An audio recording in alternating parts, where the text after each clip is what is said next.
Hi again, everyone. I'm Ollie Matthews. This is the Narcissistic Resistance, and this resistance video is sponsored by contribution from Mo, and here is her story. Hi, Ollie. I would like your thoughts on something that happened to me when I was 14.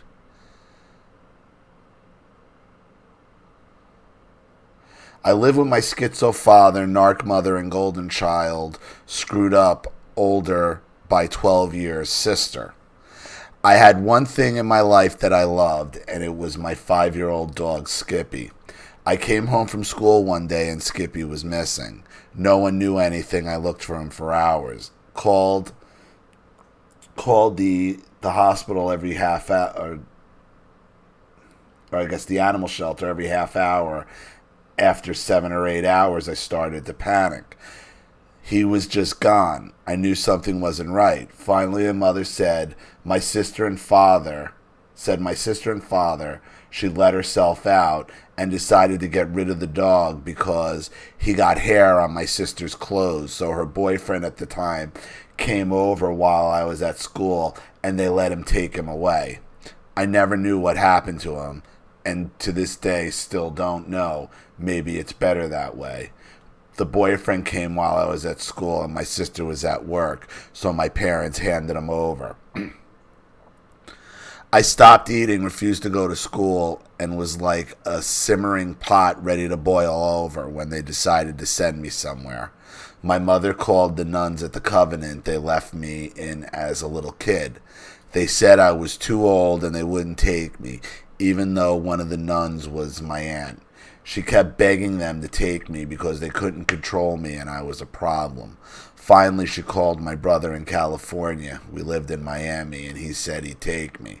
I think my father, the coward, was afraid I'd do something to him over this, so he was happy to get rid of me. He always hated me anyway. They took me to the airport and were so stupid they sent me off to the wrong plane. The stewardess said, no, this plane goes to Chicago, and I had to run to the right plane. They didn't really give a shit where I went as long as they didn't have to look at my puss face anymore.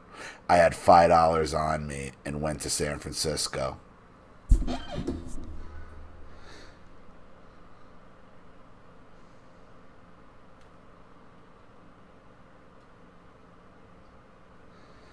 The golden child's sister was going to get married. I was so happy because I really liked her husband-to-be. He gave me my first real job and was just a good person. Anyway, a few days later, he came to me very sad and said my sister said she didn't want me at her wedding. I was shocked and thought he was kidding. He wasn't. I asked why, and he said he didn't know. She just told him to tell me she didn't want me there.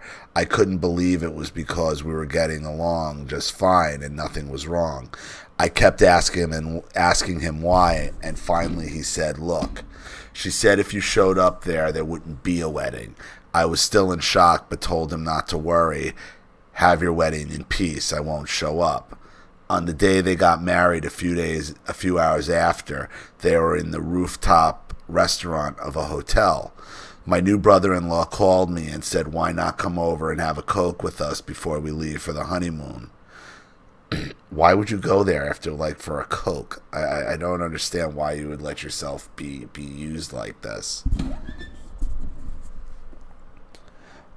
I was all excited and couldn't wait to get there. When I walked over to their table, she saw me. She turned to him and said, what is she doing here?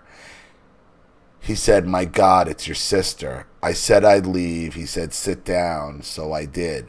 She never looked at me or spoke to me the whole time I was there, and she was mad as hell. To this day, I don't know why. You don't know why your sister didn't want you at her wedding?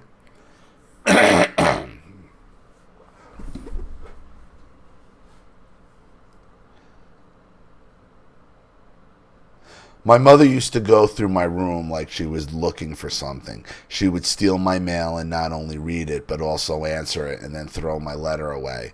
I wondered why my friend wasn't writing to me. One day I found a letter she had written to my friend in my name. She made the handwriting crappy and said how I was so miserable, had no friends, and was unhappy and missed New York. BS. I loved Miami and had a lot of friends and was happy as hell as long as I wasn't home. She did things like this to me all my life. She would corner my friends when I wasn't there and tell them her whole life story, how my father was a bum who never worked and ran around on her, and how she was so depressed and worked so hard, how we had no money. All these kinds of things to my little friends barely in their teens. I was so humiliated I wanted to die, but she did this so much I finally stopped letting anyone come around for fear she'd get to them before I did.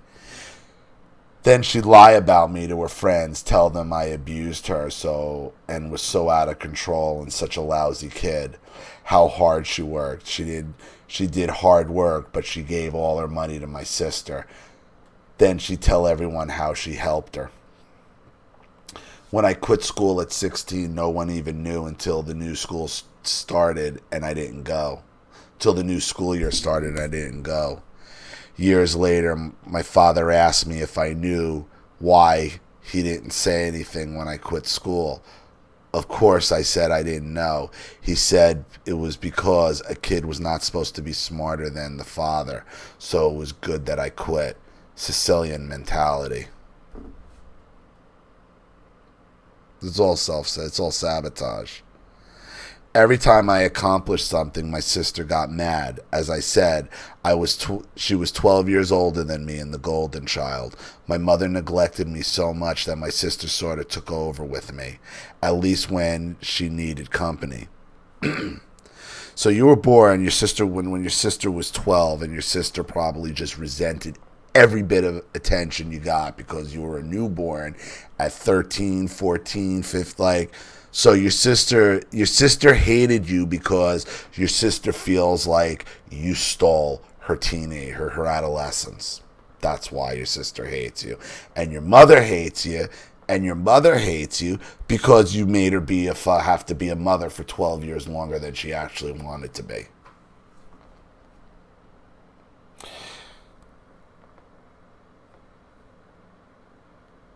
It seems like, to me, your mother could only be a mother for up to 12 years, and then she wants to be done with it.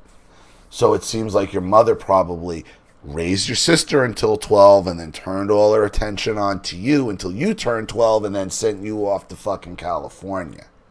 And your sister blames you because of it. That's why your sister don't want you around, because your sister thinks you're a spoiled little princess. And the problem is when you're that much younger than your last sibling like that, siblings like you do pick up a lot of histrionic behavior, a lot of entitlement issues. A lot of, if don't get what I want right now, I start freaking the fuck out. Now, I don't know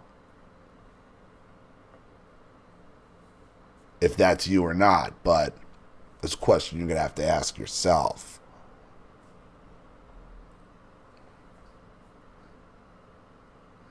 My mother neglected me so much, my sister sort of took over with me, at least when she needed company. Once she told me to quit school and stay home so I could iron her clothes. No, she wasn't kidding. When I was pregnant, I was kept at home to keep her company and spread cream cheese on her crackers. As soon as she had a kid, I was kicked out. As soon as she had the kid, I was kicked out. Oh, when she was pregnant, okay.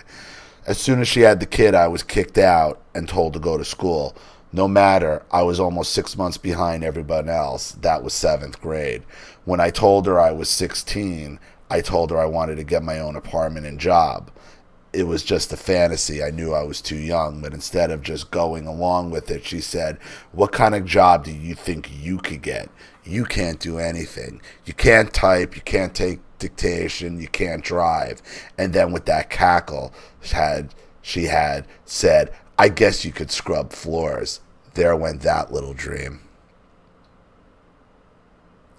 My mother, the martyr and self-injurer, the neglector, likes to write letters.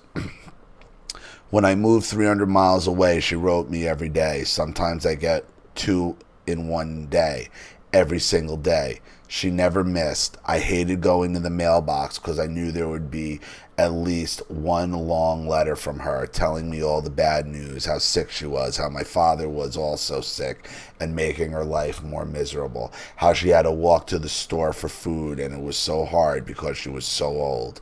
Also, how things in the house were broken, like the hot water heater. She was old and alone with just him. But here's the kicker. She would say, "But you have a good life. Don't worry about me. I'll be okay." Somehow, you have your life to live, so don't even think of me.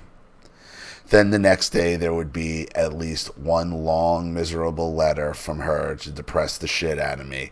She would go over her entire lousy life in these letters, all the places we moved because the old man never paid the rent, etc.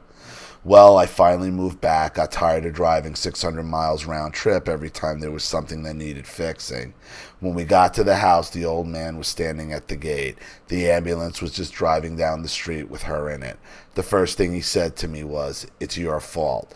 I said, "How the hell is it my fault? You haven't been here in 4 months. He said she wanted to look nice for me, and went on a diet and just got sick.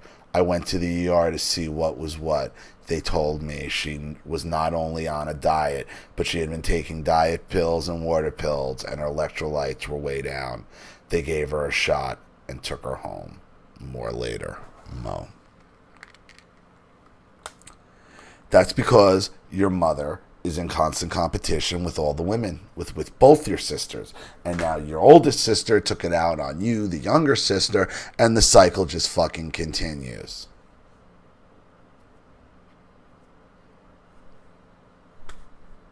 That's what's going on here. It's a cycle of an abusive mother just ruining her daughters. And she turned her sister into a jealous mother type of the younger sister, and it continues. Your mother only wanted to be a mother up until about age 12, and then she wanted to be done with it, or focus on little kids. So nothing is going to change for you as long as you keep adhering to these people, as long as you keep diet pills. Why do you think she took diet pills? Why did she want to look good? Because she's still competing with you. The narcissist will fucking run themselves into a grave to compete with you. They will run themselves dead. They will run themselves dead to compete with you. It never stops. So, I hope that helps. Thank you so much for your contribution and your story. I really appreciate it, Mo. Thank you to everybody watching. Please leave any opinions or advice in the comment section below. And again, if you want your story read on the channel, you have a topic you'd like me to cover, a narcissist you'd like to expose, you'd like to set up a Skype, a phone call, have a private video made, or a Facebook live chat, or you'd like to sponsor a video like this for someone who needs help and can't afford it, or just make a contribution to the channel in general to keep it supported, growing, and successful, because this channel survives 100% on contributions from all of you guys. Without you guys, all this goes away. So if you like what you see here and you want to see more videos like this, you know what to do with the PayPal and email links in the description box. Also, please like and share this video wherever you can. Subscribe to my channel if you haven't. And be sure to click the subscription bell to be notified of all my video uploads. I'm Ollie Matthews. This has been the Narcissistic Resistance. Take care.